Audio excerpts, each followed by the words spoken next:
ندیم رضا کا سلام۔ اڈیالہ جیل میں عمران خان کی بجلی کاٹ دی، وہ انتہائی پریشان ہیں، ان کے ڈاکٹرز بھی بدل دیے اور جمائمہ خان کا لندن سے بڑا مطالبہ سامنے آ گیا اور گنڈا پور اور حماد اظہر کے درمیان لڑائی ہوئی ہے اور بیرسٹر گوہر جو ہیں وہ خاموش دیکھتے رہے۔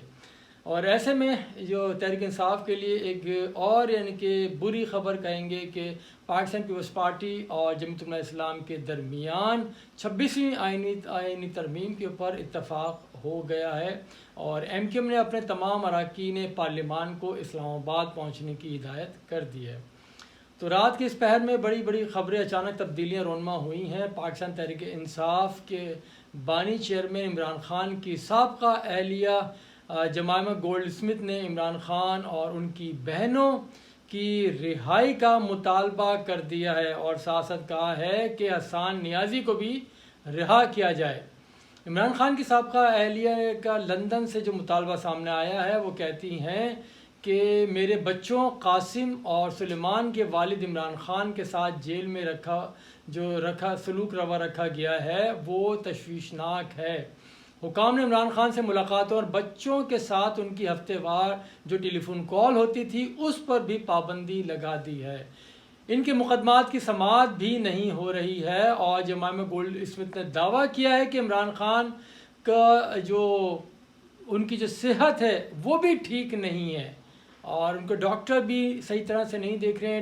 ڈاکٹر نے بھی وہ تحفظات کا اظہار کیا ان کی صحت کے اوپر، جو ان کو قید تنہائی وہ کاٹنے پر مجبور ان کو کر دیا گیا ہے اور ان کے باورچی کو بھی چھٹی پہ بھیج دیا گیا ہے۔ یہ بڑی ان کی طرف سے عجیب خبریں آ رہی ہیں کہ انتہائی ہے کہ تنہائی کے عالم میں ہیں، بجلی کاٹ دی، باورچی کو بھی چھٹیوں پر بھیج دیا گیا ہے اور ڈاکٹرز بھی ان کی صحت سے بہت زیادہ خوفزدہ ہیں اور ان کی صحت کا کچھ پتہ نہیں چل رہا۔ اور ایسے میں وزیر دفاع خواجہ آصف کا کہنا ہے، انہوں نے جواب دیا ہے جمائمہ خان کو کہ ان کے بیٹوں کے والد سے مستقل طور پر نرمی برتی جا رہی ہے، گھبرائیں نہیں۔ اس شخص نے اپنے مخالفین کے لیے کبھی نرمی نہیں دکھائی۔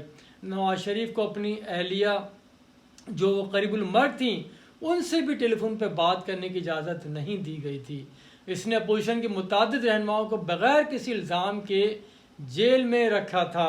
اور اب میں بتاؤں آپ کو، جو جمائمہ اسمتھ نے جو بات کی ہے کہ ان کی حالت ٹھیک نہیں ہے، اب اسی پارٹی کے جو چیئرمین ہیں اس وقت بیرسٹر گوہر، ان کا کہنا یہ ہے کہ پیر کی شام 4 بجے 2 ڈاکٹرز نے عمران خان کا تفصیلی معائنہ کیا ہے۔ چیک اپ کرنے والے ڈاکٹرز میں ای این ٹی اور میڈیکل اسپیشلسٹ ان کے ساتھ تھے۔ بیرسٹر گوہر کہتے ہیں بانی پی ٹی آئی صحت مند ہیں اور انہوں نے 1 گھنٹے ورزش بھی کی ہے۔ عمران خان کی جو میڈیکل رپورٹس ہیں وہ بھی آ گئی ہیں اور جو میڈیکل رپورٹس ہیں ڈاکٹر نے اس میں لکھا ہے کسی قسم کی کوئی تشویش کی بات نہیں ہے، وہ مکمل طور پر صحت مند ہے۔ اسی لیے بیرسٹر گوہر نے پہلے بتا دیا تھا کہ وہ ورزش بھی کر رہے ہیں اور بڑے آرام سے اپنی زندگی گزار رہے ہیں۔ اب یہ رپورٹ جو سامنے آئی ہے اس سے تو جو جمائمہ اسمتھ ہیں ان کے جو تحفظات ہیں وہ بھی مسترد ہو جاتے ہیں اور پھر جو پی ٹی آئی کے رہنما جو شور کر رہے تھے، جو احتجاج کی کال دے رہے تھے، انہوں نے جو آوازیں لگائی ہوئی تھیں ان کی زندگی کو خطرہ ہے اور عمران خان ہماری ریڈ لائن ہے۔ تو اب یہ جو پمز ہاسپٹل کی جو میڈیکل رپورٹ آئی ہے اس نے تو سب کچھ کلیئر کر دیا ہے، اس میں تو کچھ بھی نہیں ہے، سب تمام ہیں کہ صحت مند ہے، ایسی کوئی خطرے کی بات نہیں ہے، وہ ورزش بھی کر رہے ہیں۔ کیونکہ جو گزشتہ روز بیرسٹر گوہر نے وزیر داخلہ محسن نقوی سے ریکویسٹ کی تھی کہ عمران خان کا طبی معائنہ کرایا جائے، جس پر وزیر داخلہ نے انہیں یقین دہانی کرائی تھی کہ بے فکر ہیں، ان کی میڈیکل ٹیم جائے گی، ان کا تفصیلی معائنہ کر لے گی۔ تو ایسا ہی ہوا، لیکن پھر جو عمران خان کے جو ذاتی معالج تھے وہ بغیر اجازت کے ڈاکٹر عاصم یوسف اڈیالہ جیل پہنچ گئے اور گھنٹوں باہر کھڑے رہے، جو سوشل میڈیا کے کیمروں اور موبائل فونز کی زینت بنے رہے، لیکن ان کا یہ علم تھا نہیں کہ بغیر اجازت جیل میں کوئی نہیں جا سکتا. تو ایک معاملہ تو کلیئر ہو گیا، جو پروپیگنڈا کیا جا رہا تھا وہ آلموسٹ ختم ہو گیا. اب میں اس جو گزشتہ روز جو اجلاس ہوا تھا اس کی جو اندر کی رپورٹیں ہیں وہ سامنے آئی ہیں. جو سیاسی کمیٹی کا اجلاس تھا اس کے اندر علی مین گنڈاپور اور عماد اظہر کے درمیان کافی تلخ کلامی ہوئی ہے. دونوں آمنے سامنے آ گئے اور وہ وقت قریب تھا کہ دونوں کے درمیان ہاتھا پائی کی نوبت آتی، لیکن جو وہاں جو بیٹھے ہوئے تھے اس کے سیاسی کمیٹی کے اراکین، انہوں نے بیچ بچاؤ کرایا اور جو ان کے درمیان جو تلخ کلامی ہوئی ہے اس کے اوپر بیرسٹر گوہر نے کسی قسم کا رد عمل نہیں دیا. وہ کہتے ہیں کہ میں اس پہ کچھ نہیں بولوں گا، کیونکہ وہی بیرسٹر گوہر ہیں، ان کے خلاف بھی انہی لوگوں نے ان کو چیئرمین شپ سے ہٹانے کی سازشیں کی تھی، اور جس کا بغیر نام لیے برملا اظہار بھی بیرسٹر گوہر کیمروں کے سامنے کر چکے تھے کہ ان کو ہٹانے کی سازشیں کی جا رہی ہیں، لیکن وہ لوگ ناکام اور نامراد ہوں گے. تو بہرحال اجلاس کے اندر علی مین گنڈاپور نے احتجاج مؤخر کرنے کے حق میں تھے، جبکہ عماد اظہر کہتے تھے کہ کوئی مسئلہ نہیں ہے، بھلے شنگھائی تعاون تنظیم کا سربراہ اجلاس ہو رہا ہے تو ہوتا رہے، ہمیں اس سے کیا، ہمیں اپنے خان کے لیے احتجاج کرنا ہوگا. تو اس پر علی مین گنڈاپور غصے میں آئے. انہوں نے کہا کہ آپ کیسے احتجاج کریں، خود تو روپوش ہوتے ہیں. میں 2 دفعہ اسلام آباد آیا لیکن پنجاب کی پوری قیادت غائب تھی وہاں پہ، تو کیسے لیڈر ہیں آپ اور کیسے لیڈ کریں گے؟ اور جب تک آپ روپوشی میں ہیں تو کیسے کر سکتے؟ گھروں میں بیٹھ کے آپ اسٹیٹمنٹ دے دیتے ہیں اور اپنے لوگوں کو میں گرفتار نہیں کروا سکتا. ویسے ہی کے پی کے کئی لوگ ابھی بھی گرفتار ہیں. تو اس پر عماد اظہر نے بھی تلخ لہجے میں بات کی کہ مجھ سے بات کیسے کر رہے ہیں آپ، یہ آپ کو تہذیب نہیں ہے بات کرنے کی. تو یہ اور تضحیک آمیز الفاظ، اس طرح کی باتیں یہ کون کر رہا ہے؟ عماد اظہر کر رہے ہیں، جو گزشتہ روز انہوں نے جو اپنا ایکس کے اوپر ویڈیو اپلوڈ کی تھی اس میں یہ کہا تھا کہ میری زندگی کو خطرہ ہے، قتل کر دیا جاؤں گا. اور ریاستی اداروں کے خلاف بھی بات چیت کی تھی، اور اس وقت تہذیب کا دامن انہوں نے پکڑا نہیں، چھوڑ دیا. اور اب وہ علی مین گنڈاپور کو تہذیب سکھا رہے ہیں کہ آپ کو تہذیب نہیں ہے بات کرنے کی. تو یہ ساری صورتحال جو پارٹی اجلاس کے اندر تھی. پھر اس کے اوپر بعد میں یہ بیرسٹر گوہر کہتے ہیں کہ میرے لیے تشویش کی بات ہے کہ پارٹی کے اندر کی باتیں باہر کیسے آ جاتی ہیں، کون پھیلا رہا ہے.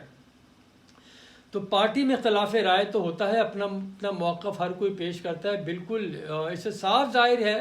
لیکن جو پارٹی کی باتیں باہر آ رہی ہیں اس میں اختلافات ضرور ہیں، کوئی نہ کوئی تو پیچھے ہے جو یہ افواہیں اڑا رہا ہے. اور اب آپ کو بتا دوں آئینی ترمیم سے متعلق جو 26ویں آئینی ترمیم ہے اس کے وفاقی کابینہ قومی اسمبلی سینیٹ کے اجلاس 17 اکتوبر کو طلب کر لیے گئے ہیں. مولانا فضل الرحمان اور بلال بھٹو زرداری کے درمیان جو کئی گھنٹے طویل آج ملاقات ہوئی تھی اس میں دونوں رہنماؤں نے 26ویں آئینی ترمیم کے مکمل طور پہ اتفاق کر لیا ہے.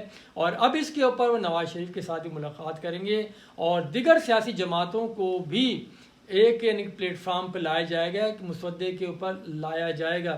جو ابہام پایا جا رہا تھا، شکوک و شبہات تھے، وہ میرے خیال میں آج سارے دور ہو گئے ہیں. اور جو تحریک انصاف جو بار مولانا فضل الرحمان کی دہلیز پہ جا رہی تھی، میرے خیال میں وہ حساب ان کا چکتا ہو گیا ہے. اور یہ جو صبح کی جو ہوئی ہے پارٹی کے اندر جو اختلافات ہیں وہ بھی کھل کے آ گئے ہیں مولانا فضل الرحمان کی وجہ سے، کیونکہ مولانا فضل الرحمان کو ان کی پارٹی کے اندر جو ایک طبقہ ہے وہ ابھی بھی تسلیم نہیں کرتا. وہ اسی القابات سے ان کو پکارنے پر زور دیتا ہے، لیکن مجبوری ہے کہ آئینی ترمیم کے معاملے پہ خاموش تھے. اور لگ یہی رہا ہے کہ اب وہ بادل چھٹ چکے ہیں، ہر چیز کلیئر ہو گئی ہے. اور یہی وجہ ہے کہ متحدہ قومی موومنٹ جو حکمراں اتحاد کا حصہ ہے اس نے اپنے تمام اراکین کو اسلام آباد طلب کر لیا ہے اور کہا ہے کہ جب تک 26ویں آئینی ترمیم کا مسودہ منظور نہیں کر لیا جاتا اس وقت تک کوئی اسلام آباد نہیں چھوڑے گا. انہوں نے کہا ہے کہ آئین ترمیم پر 18 سے 19 اکتوبر کے درمیان پارلیمنٹ کے اجلاس بلائے جائیں گے، اس کے اوپر ووٹنگ ہوگی. اور اس حمایت کے سلسلے میں مسلم لیگ نون نے ایم کیو ایم کو یقین دہانی کرائی ہے کہ بلدیاتی اداروں کو بااختیار بنانے سے متعلق جو ایم کیو ایم کا معاہدہ ہے اس کی وہ بھرپور حمایت اور تائید کریں گے. ساتھ ہی جو کوٹا سسٹم کے خاتمے کی بھی حامی بھر لیے ہے۔ یہ وہ کوٹا سسٹم ہے جو 60 اور 40 کے ریشو سے جو سندھ کے دیہی علاقے ہیں ان کو روزگار فراہم کیا جاتا ہے، اور اس کی وجہ سے کراچی شہر کے اندر بے روزگاری کا تناسب بہت زیادہ بڑھ چکا ہے۔ اور اب لگ یہ رہا ہے کہ آئندہ یہ کل اس کا شنگھائی تعاون تنظیم کا آخری اجلاس ہے، یعنی کہ منگل کو، اس کے بعد فوری طور پہ، کیونکہ بلاول بھٹو کہہ چکے تھے کہ 25 تاریخ سے ہمیں آگے نہیں جانا، اس معاملہ الجھ جائے گا۔ تو اب قوی امید ہے اور یقین ہے کہ اگلے 2 سے 3 4 روز کے اندر یہ آئین ترمیم کا معاملہ حل کر لیا جائے گا، اور سارے جو آئینی عدالت ہے وہ بھی تشکیل دے دی جائے گی، اور اس کے بعد جو مقدمات اور جو ججوں کے اوپر کہا جا رہا تھا کہ ہمارا جج ہے تمہارا جج ہے، اور وہ بھی پھر شکوک و شبہات ایک اتحاد کے تو ختم ہو جائیں گے لیکن دوسری پارٹی کے بڑھ جائیں گے۔ بہت شکریہ، خدا حافظ۔